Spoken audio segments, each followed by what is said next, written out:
Militer Israel kian beringas membombardir jalur Gaza. Usai meledakkan rumah sakit, militer Israel juga membombardir gereja Ortodoks Yunani Saint Papirius di kota Gaza dan menewaskan sejumlah orang serta korban luka dalam jumlah cukup banyak pada Kamis 19 Oktober 2023. Seorang wanita menangis di gereja Ortodoks Yunani setelah serangan Israel. Gereja ini oleh sebagian orang Gaza digunakan untuk tempat mengungsi sekaligus tempat berlindung dari serangan udara Israel yang membabi buta beberapa hari terakhir. Ketika serangan udara Israel menghantam gereja ini, korban jiwa dan luka menjadi cukup banyak menurut Kementerian Dalam Negeri Gaza.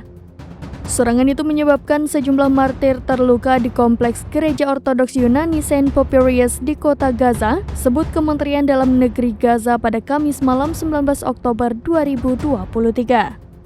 Kantor media yang dikelola Hamas pada Jumat melaporkan bahwa 18 warga Kristen Palestina termasuk di antara korban tewas. Bahwa serangan udara tersebut tampaknya ditujukan pada sasaran yang dekat dengan tempat ibadah abad ke-12, di mana banyak warga Gaza yang beragama Kristen dan Muslim mengungsi ketika perang berkecamuk di daerah kantong tersebut.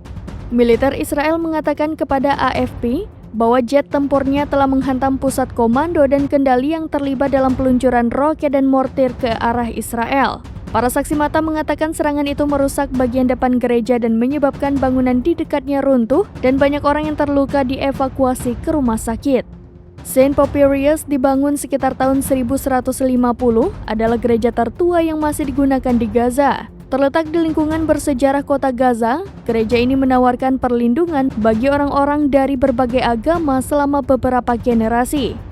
Patriarkat Ortodoks Yunani di Yerusalem mengatakan kecaman paling keras atas serangan tersebut. Download Tribun X sekarang, menghadirkan lokal menjadi Indonesia.